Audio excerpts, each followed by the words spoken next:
Assalamualaikum warahmatullahi wabarakatuh.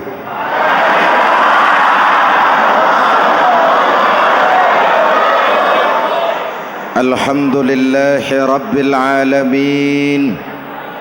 Wassalatu wassalamu ala ashrafil mursalin Sayyidina wa maulana Muhammadin wa ala alihi wa sahbihi ajmain, amma ba'du.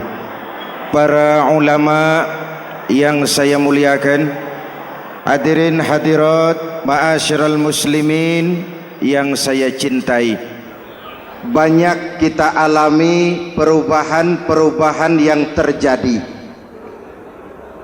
baik perubahan yang menyangkut sosial budaya, lebih-lebih yang menyangkut sosial politik. Yang tidak banyak mengalami perubahan adalah sosial ekonomi.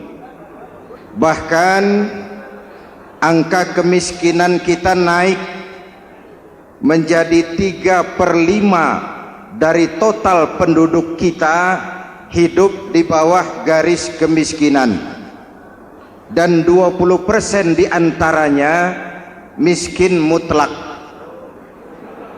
Perubahan-perubahan yang terjadi menyadarkan kita kepada kebenaran Al-Quran ketika Allah menyatakan wa tilkal ayyamu nudawiluha bainan nas. Hari itu kami putar di antara manusia. Ada saat datang, ada waktu pergi. Ada hari lahir, ada saat kembali. Ada waktu dilantik, ada saat menyerahkan jabatan. Hari kami putar di antara manusia dan hidup cuma sekadar menunggu giliran. Soalnya kemudian di tengah perubahan-perubahan yang terjadi begitu cepat, what must we do now?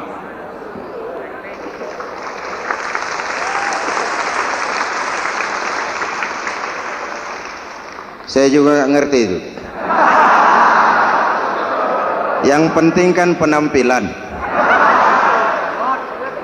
Saudara-saudara kaum muslimin di seluruh tanah air, jadi pemimpin adalah pelayan bagi orang yang dipimpinnya.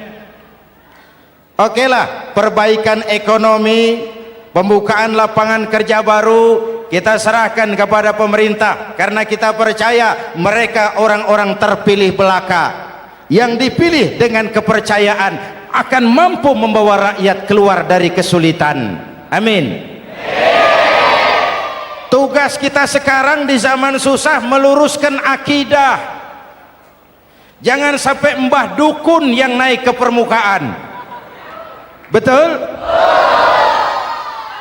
Islam misinya yang pertama membebaskan manusia dari kemusyrikan.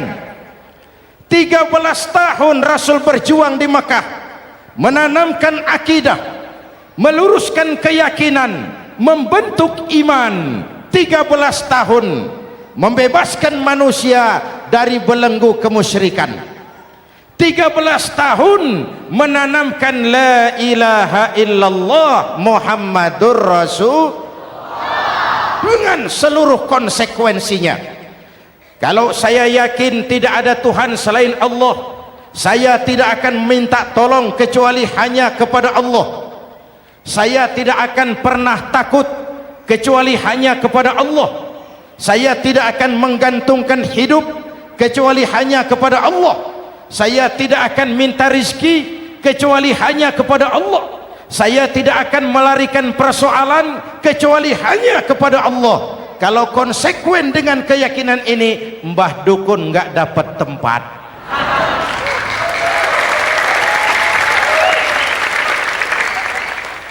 Akur? Ayo lihat secara sederhana. Saya sandaran di tiang, tiangnya ambruk, sayanya jatuh. Saya sandaran di tembok, temboknya runtuh, saya juga runtuh.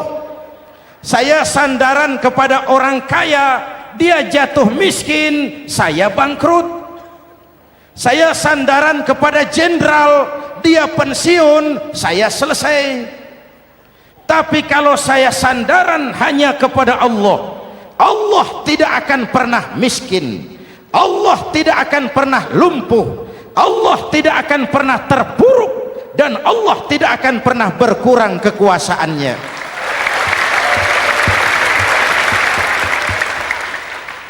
Maka umat Islam, sesulit apapun zaman yang kita hadapi, Allah juga tempat kita bersandar.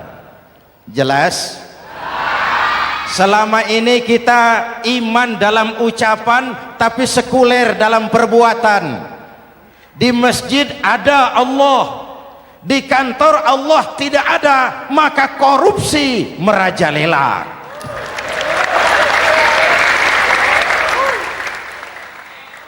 Di masjid ada Allah, di pasar Allah tidak ada, maka timbangan tetap curang.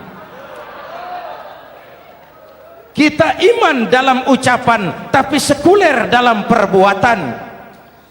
Oleh karena itu, sesulit apapun zaman yang kita hadapi, iman jugalah pegangan kita, Allah juga tempat kita bersandar.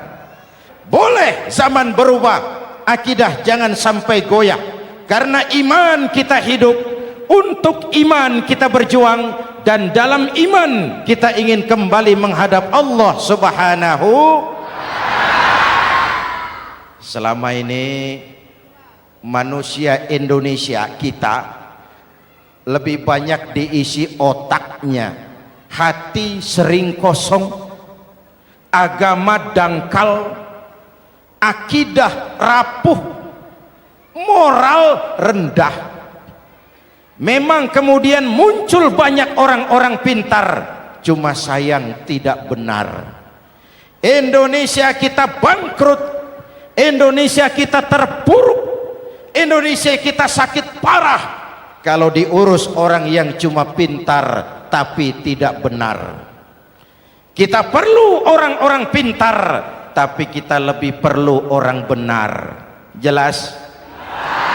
Kalau cuma pintar tapi tidak benar, itu yang sering saya sampaikan, nanti disuruh ngurus beras malah nimbun beras.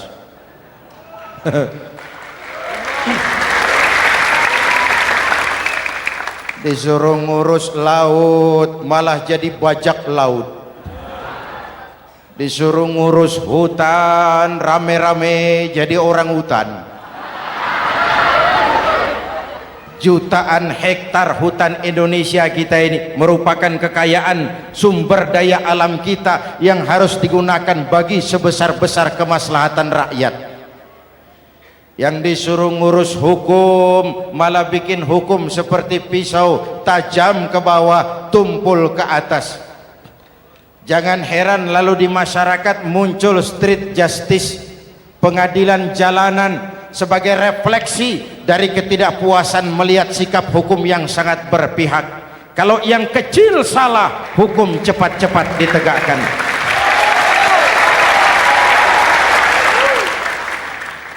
Lihat saja sekarang ini, kalau orang terkenal banyak uang punya masalah, antri yang bela. Betul? Tapi saudara lihat si Marsinah di Jawa Timur, si Sengkon dan Karta di Jawa Barat, si Udin Bernas wartawan Jogja terseok-seok mencari keadilan, sampai hari ini urusannya masih remeng-remeng. Kenapa bisa begitu? Jawabannya sederhana, tidak ada fulus. Ada fulus mulus, tidak ada fulus manfus. Betul? Jangan sampai para penegak hukum kita terjebak pada lagu baru, maju tak gentar membela yang bayar. Biar bertentangan dengan nurani, biar bertentangan dengan public opini, biar bertentangan dengan rasa keadilan. Siapa yang bayar itulah majikan, mau benar atau salah belain terus. Kalau seperti inilah hukum kita, mafioso keadilan akan tetap gentayangan. Hadirin yang saya hormati, 13 tahun beliau berjuang di Mekah meluruskan keyakinan, memantapkan akidah, meneguhkan iman. Dari situ segalanya dimulai dan ke situ segalanya akan menuju. Intan paling mahal, mutiara paling berharga, tidak lain adalah nilai-nilai keimanan. Kalau itu sudah tergadai, apalagi yang bisa kita banggakan dalam kehidupan ini? Kita merasa harta kita berharga, belum ada artinya ketimbang iman. Kedudukan kita punya nilai pun belum ada artinya ketimbang dengan nilai-nilai keimanan. Itu intan paling mahal, itu mutiara paling berharga. Harta baru ada manfaatnya kalau dilandasi dengan iman. Jabatan dan kedudukan baru terasa gunanya kalau dilandasi dengan keimanan. Kalau jabatan lepas dari iman, yang akan lahir Fir'aun baru. Jelas? Kalau harta terlepas dari iman, yang akan muncul adalah konglomerat Korun. Kalau ilmu pengetahuan terlepas dari nilai dasar keimanan, maka yang akan muncul adalah ilmuwan pelacur yang menyalahkan yang benar, membenarkan yang salah untuk kepentingan pribadi. Dan kondisi seperti itu tidak akan membuat kita makin sehat. Oleh karena itu, pada kesempatan ini, pesan pertama saya, menghadapi zaman susah, tetap jaga akidah, tetap pelihara keyakinan. Kesulitan bukan untuk ditakuti, untuk diatasi. Hidup adalah kerja keras, bukan keajaiban. Perubahan tidak akan datang hanya dengan simsalabim abragadabra. Perubahan tidak akan muncul hanya dengan berandai-andai. Perubahan tidak akan turun dari langit seperti turunnya embun di waktu malam. Perubahan adalah kerja keras, sehingga Al-Quran membimbing kita, innallaha la yughayyiru ma biqaumin hatta yughayyiru ma bi anfusihim.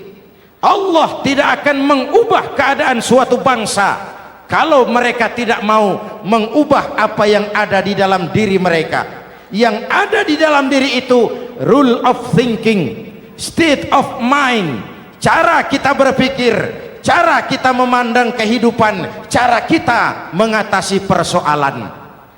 Hadirin yang saya hormati, inilah iman. Berangkat dari ini kita menyadari ini ujian buat kita rakyat. Dan kita rakyat Indonesia ini kalau sama susah sih sudah kenyang. Ya Pak? Ya Pak? Kita ini sebagai bangsa mengalami apa yang disebut oleh Bung Karno up and down, naik turun, timbul tenggelam, pasang surut. 350 tahun dijajah oleh Belanda, kita susah. Berangkat Belanda masuk Jepang, susah lagi. Pergi Jepang, datang nikah, susah lagi. Lalu kita merdeka, dirongrong oleh berbagai pemberontakan, susah lagi. Makan bulgur, antri minyak. Lalu PKI berontak, susah lagi. Muncul orde baru, lama-lama susah lagi. Orde baru selesai, naik reformasi, mulai repot nasi, susah lagi.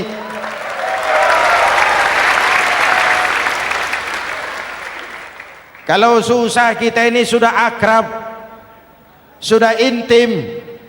Mestinya kalau sudah susah seperti itu, jangan salah sikap menyikapi kesusahan.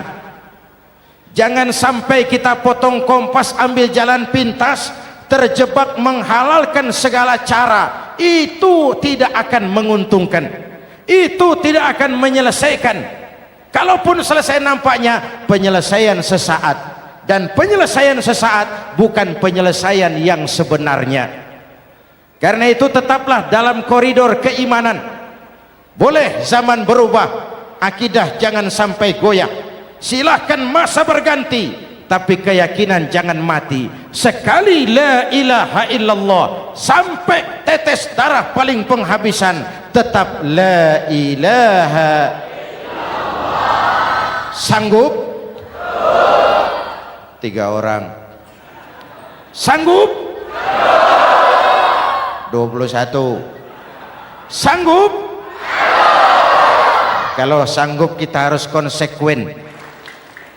Saudara-saudara di seluruh tanah air, misi yang kedua dari Islam setelah membebaskan manusia dari kemusyrikan, membebaskan manusia dari ras diskriminasi, mengikat manusia dengan tali akidah.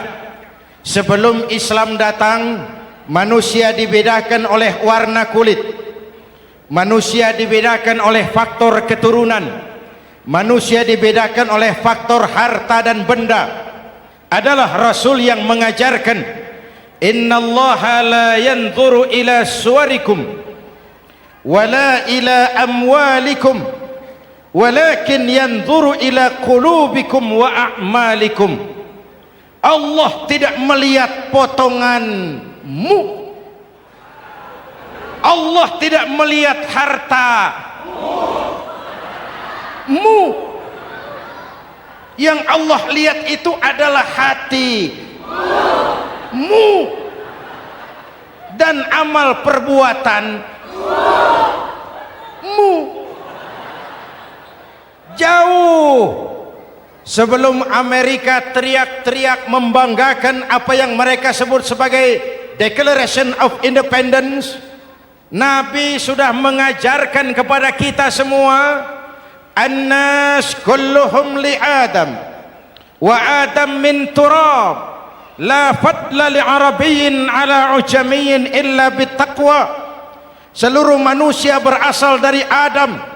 Adam diciptakan dari tanah. Tidak ada kelebihan Arab dengan yang bukan Arab kecuali takwanya. Jauh sebelum Amerika mencanangkan bahwa semua manusia dilahirkan sama, that all men are created equal. Jauh sebelum itu Islam sudah membebaskan manusia dari ras diskriminasi. Apa dalam konteks kekinian menghadapi zaman susah tetap jaga kerukunan? Ya Pak, ya Bu, oi Bu, menghadapi zaman susah tetap jaga kerukunan, baik antar umat seagama, antar umat beragama, maupun antar umat beragama dengan pemerintah. Menjaga kerukunan, jangan saling sikat sikut di antara kita. Sebab kalau sudah rukun, saya ajak berhitung, 1 ditambah 1 sama dengan, itu matematika namanya, hasilnya pasti. Tapi angka sosial hasilnya aneh. Saya ubah jadi angka sosial. Ayo kita berhitung lagi. 1 orang takut ditambah 1 orang takut sama dengan 2 orang setengah berani. Kenapa setengah berani? Karena sudah berdua. Tadi kan takut sendiri. Kalau sama-sama takut berkumpul jadi setengah berani. Kalau ditambah 1 orang takut lagi, 1 orang takut ditambah 1 orang takut ditambah 1 orang takut sama dengan 3 orang berani. Kenapa jadi berani? Karena sudah bertiga. Kita yang lemah, kita yang marginal, kita yang dikucilkan, bahkan kita yang dilecehkan, kalau mau rukun kita akan kuat dan tidak bakal dipermainkan orang.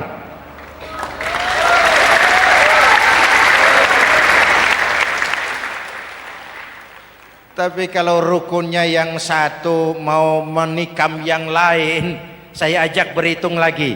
Yuk berhitung yuk. 1 ekor ayam ditambah 1 ekor musang sama dengan 1 ekor musang. Kemana ayamnya? Dimakan musang. Betul nggak nih hitungan? Ayo kita hitung lagi. 1 ekor ayam ditambah 1 ekor musang sama dengan 1 ekor musang. Kemana ayamnya? Dimakan musang. Jadi kalau kita suka kumpul dengan orang yang mau makan kita, selesailah kita.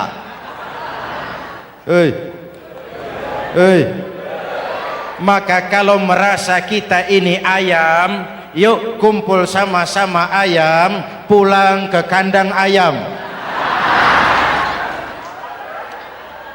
Kalau ada ayam kumpul ke kandang musang, itu namanya ayam minum baygon. Jelas? Menjaga kerukunan. Pertama, antar umat seagama, sesama muslim harus saling menjaga, harus saling memelihara. Baik dia muslim yang jadi kapolri, baik dia muslim yang jadi kasat, baik dia muslim yang jadi pengusaha, baik dia muslim yang jadi petani, nelayan, guru, semua komit menjaga semangat kebersamaan, rukun antar umat seagama. Jelas? Jelas? Hadirin yang saya hormati, atas dasar itu saya ingatkan kembali, kita semua ingin persoalan terorisme dilepaskan kaitannya dari agama manapun. Tidak ada kaitannya terorisme dengan Islam, dengan Kristen, dengan Hindu, dengan Buddha. Tidak ada kaitannya terorisme dengan pondok pesantren.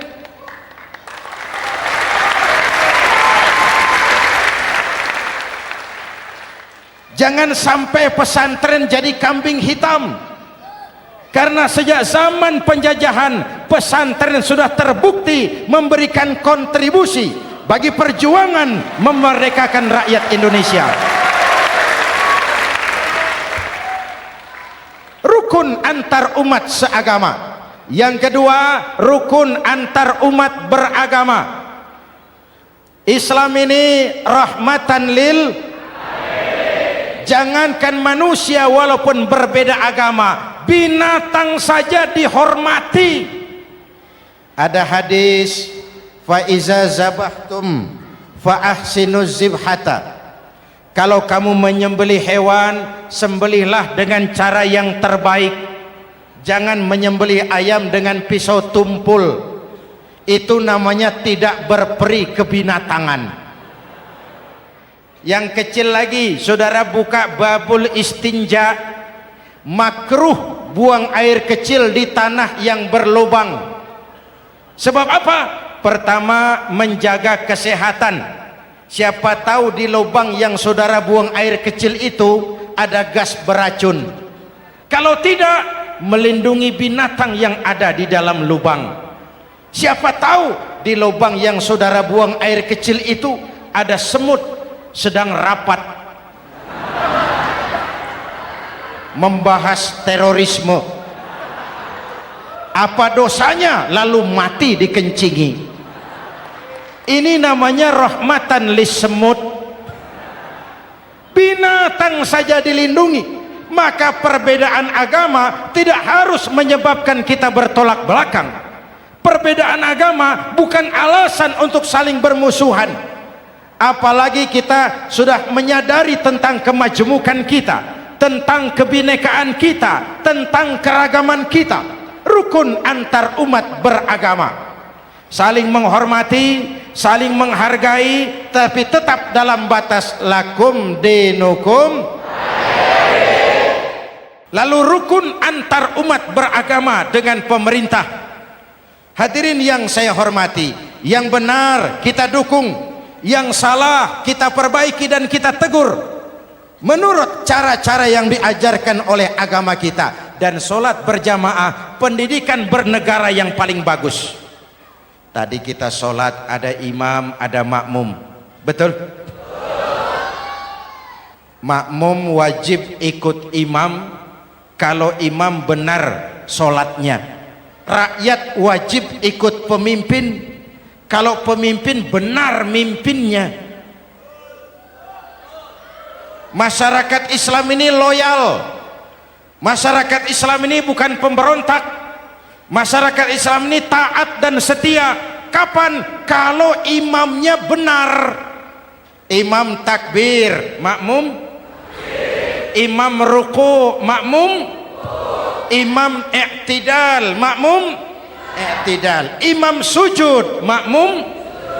Tapi kalau imam keliru, mestinya imam ruku malah sujud. Salah imam ini. Tegur. Siapa yang wajib negur? Makmum yang saf terdepan. Anggota DPR.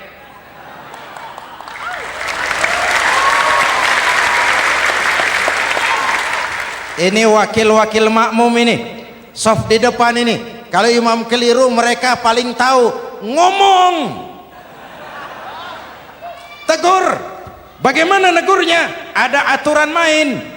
Mestinya ruku, imam sujud. Salah ini imam. Subhanallah. Kan begitu negurnya. Betul?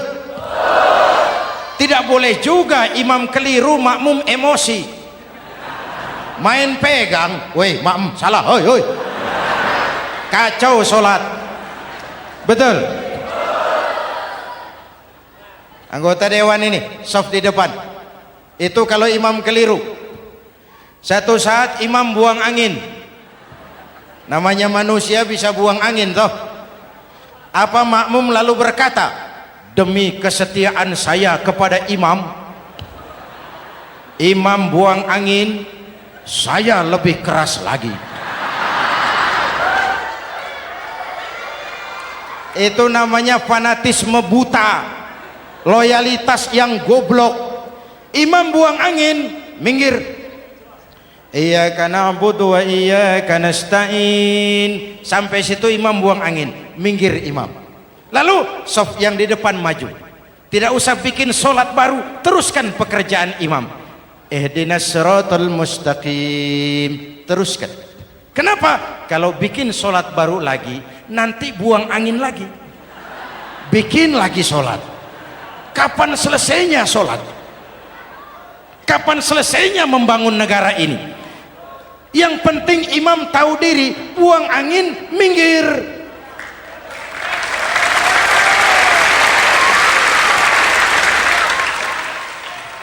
Ini kacaunya sholat berjamaah kita sekarang, kacaunya negeri kita sekarang. Banyak imam sudah buang angin, gengsi. Diam aja merasa nggak punya salah.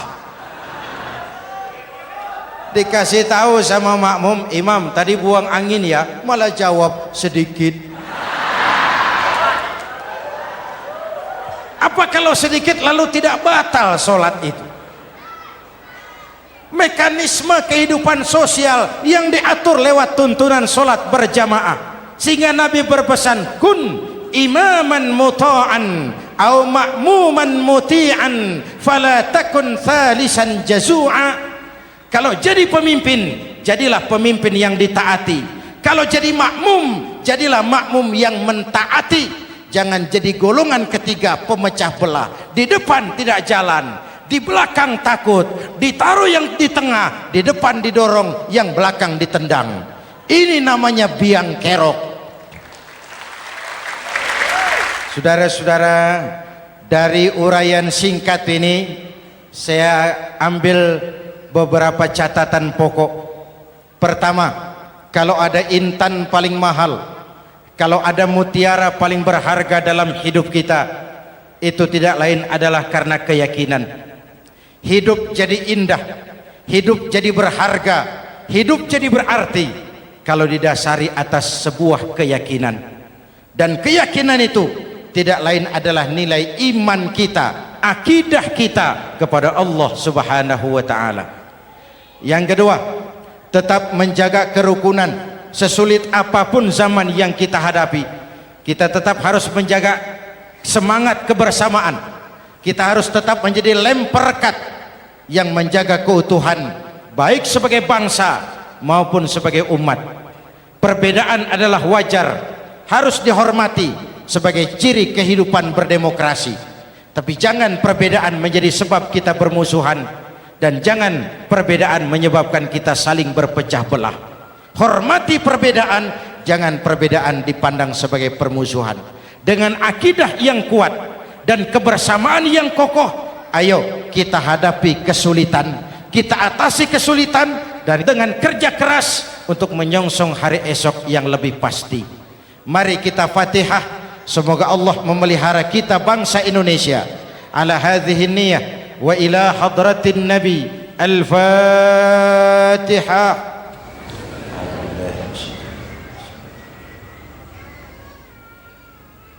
Iyyaka na'budu wa iyyaka nasta'in. Ihdinas siratal mustaqim.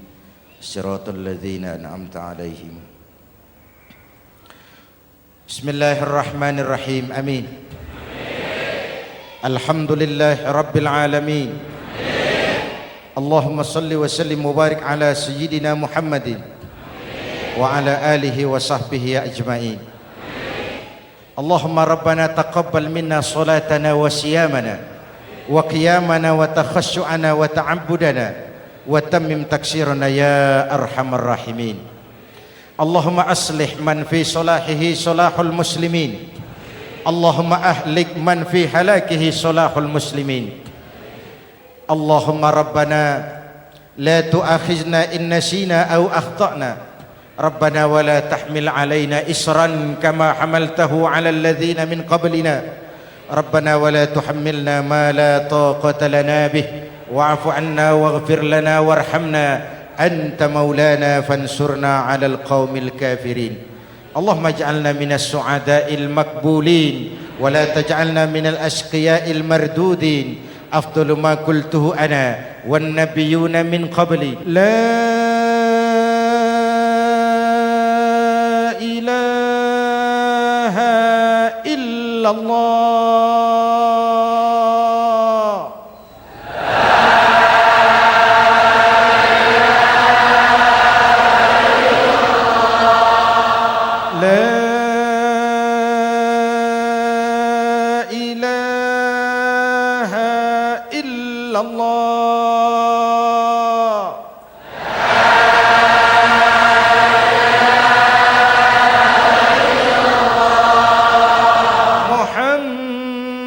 Muhammadur Rasulullah.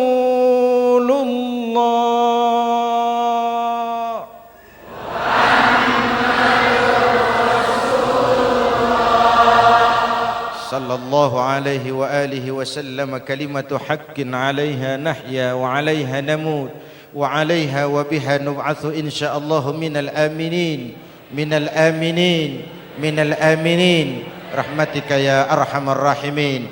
Sallallahu ala sayyidina Muhammad wa ala alihi wa sahbihi ajma'in. Ana rabbika rabbil izzati amma yasifun. Salamun alal mursalin walhamdulillahi rabbil alamin.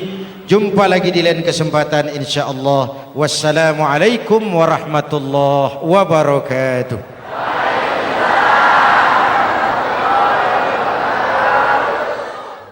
Ya Sayyidi ya Rasulullah. Ya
الله إن المسيئين قد جاءوا لذنب يستغفرون الله يا سيدي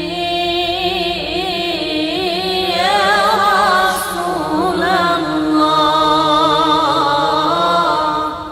يا من له الجاه عند الله يا سيدي يا رسول الله يا من له الجاه عند الله إن المسيئين قد جاءوا لذنب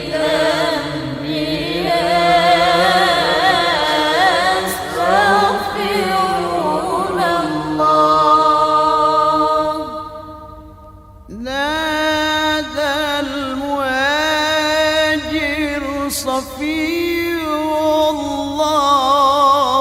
الله ذاك ابن عيسى أبا السادات نادى المهاجر صفي الله ذاك ابن عيسى بالسادات ثم المقدم ولي الله غوث الورى قدوات القادات يا سيدي يا رسول الله يا من له الجاه عند الله يا سيدي يا رسول الله يا من له الجاه عند الله إن المسيئين قد جاءوا لذنب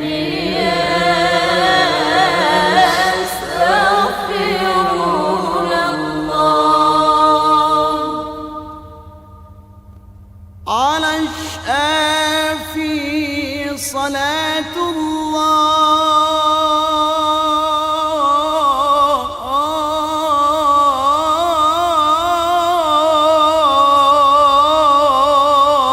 الله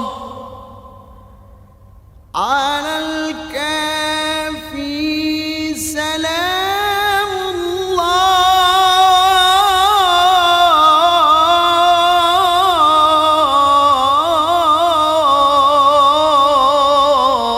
الله على النبي سلام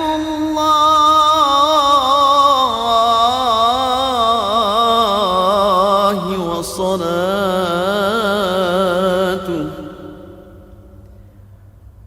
على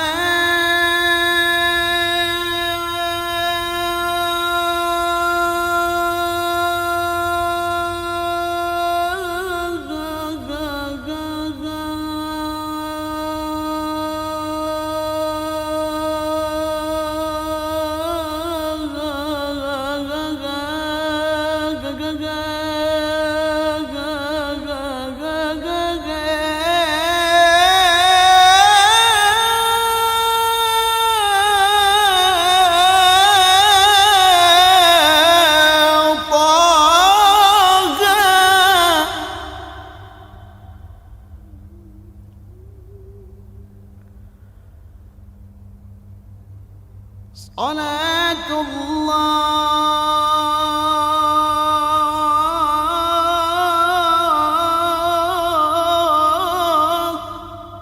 والسلام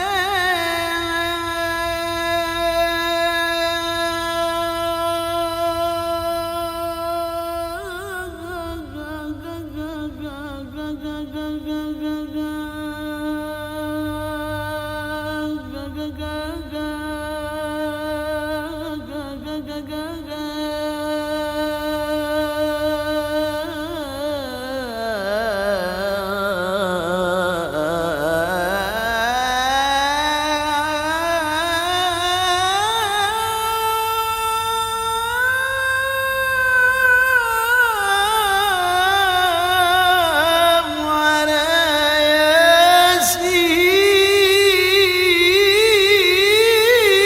ياسين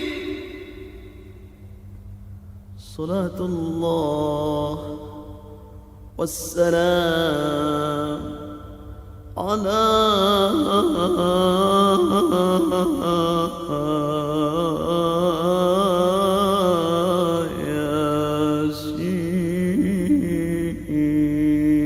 ياسين يا سيدي يا رسول الله يا من له الجاه عند الله يا سيدي يا رسول الله يا من له الجاه عند الله إن المسيء قد جاءوا لذنب يستغفرون الله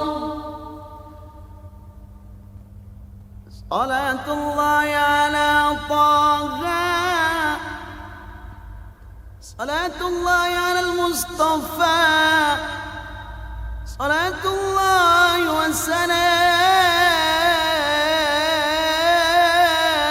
والسلام على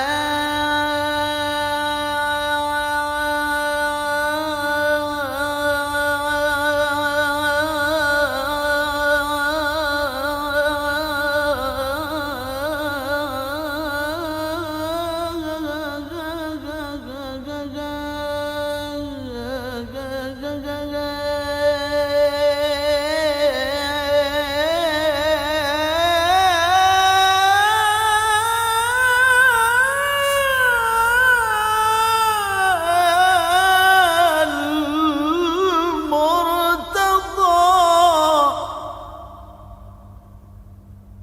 صلاة الله والسلام